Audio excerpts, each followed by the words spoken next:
یہ مولوی صاحب ایسے کڑوی باتیں کر کے ہمیں جو ہے نا مسجد سے دور کر دیتے ہیں، ایسی کڑوی باتیں کرتے ہیں، ہمیں بھی پتا ہے کہ نماز پڑھنا فرض ہے، اچھے کام کرنا چاہیے، یہ آرو بارو ایسی کام کرتے ہیں، ایسی باتیں کرتے ہیں کہ ہمارا جی جو ہے نا دین سے دور ہو جاتا ہے، مسجد سے دور ہو جاتے ہیں۔ تو ہمیں بھی پتا ہے کہ ہم آپ اپنا کام کریں، ہم اپنا کام کریں۔ یاد رکھیے گا اگر یہی نالج آپ لیں گے نا تو آپ مجھے بتائیں، تو اگر یہ آپ سوچیں تو بتاؤ اللہ تعالیٰ نے اتنے سارے نبی کیوں بھیجے؟ نبی اسی لیے بھیجے کفاروں کو بھی پتا تھا کہ ہم جو ہے نا یہ راہ پر چل رہے، یہ غلط راہ ہے، کافروں کو بھی پتا تھا، لیکن اللہ تعالیٰ نے نبی بھیجے تاکہ انسانوں کی کیا کریں؟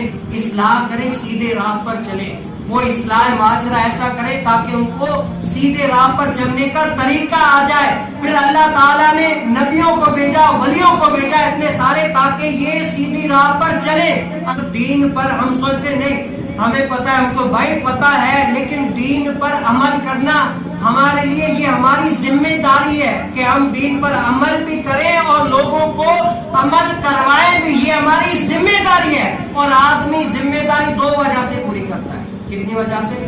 دو وجہ سے۔ ایک مجبوری کی وجہ سے، بھائی کرنا ہی کرنا ہے، جیسے شادی کر لی تو آپ بیوی بچوں کا پیٹ پالنا مجبوری ہے، نہیں کریں گے تو دنیا سے کہ لوگ کہیں گے کہ بھائی ایسا جابر ہو گیا کہ شادی تو کر لی لیکن ابھی جو ہے نا بیوی بچوں کا پیٹ نہیں پالنا، مجبوری کی وجہ سے کرنا پڑتا ہے۔ دوسری وجہ ڈر کی وجہ سے، کیا ہے؟ ڈر کی وجہ سے کہ بھائی اگر میں نے یہ دین پر عمل نہیں کیا، میری ذمہ داری، اگر نہیں کیا تو اللہ ناراض ہو جائے گا، کرنا پڑتا ہے۔ اسی لیے حضرت سیدنا عمر بن خطاب کے بارے میں ہے کہ جب 300 مربع میل ان کے حکمرانی میں تھے تو رات کو ننگے پاؤں چلا کرتے تھے کہ دیکھو میری رعایا کیا کر رہی ہے۔ مجبوری نہیں تھی، اللہ کا ڈر تھا کہ میری ذمہ داری ہے، دین پر عمل کرنا جو میرے ذمے ہے، وہ کام کو پورا کرنا میری ذمہ داری ہے، اگر نہیں کیا تو اللہ مجھ سے پوچھے گا۔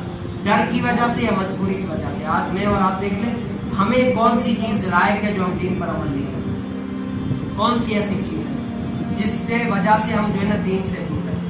ورنہ اللہ تعالیٰ اگر دین کا کام لینا چاہے نا فاسق و فجار سے بھی لے سکتا ہے۔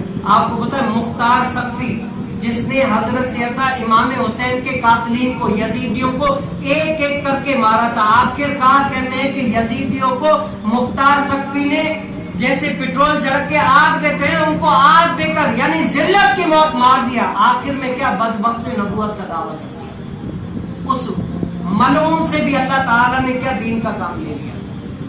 تو اللہ تعالیٰ تو سب سے دین کا کام لے سکتا ہے، مجھ سے کسی یہ میرے سے لے تو یہ میری سعادت مند ہے۔ آپ دین میں آئیں، دین کے لیے کچھ کام کریں نا، یہ اپنی سعادت مند سے سمجھے کہ اللہ تعالیٰ نے یہ کام مجھ سے لیا، ورنہ اور بھی بہت سارے یہ کبھی بھی نہیں سمجھا اگر میں نہیں کروں گا تو اور کوئی نہیں کرے گا، نہیں، اگر آپ نہیں کریں گے نا پیچھے اور بہت سارے پڑے، لیکن یہ سعادت آپ کے پاس ہے، آپ ہی حاصل کریں۔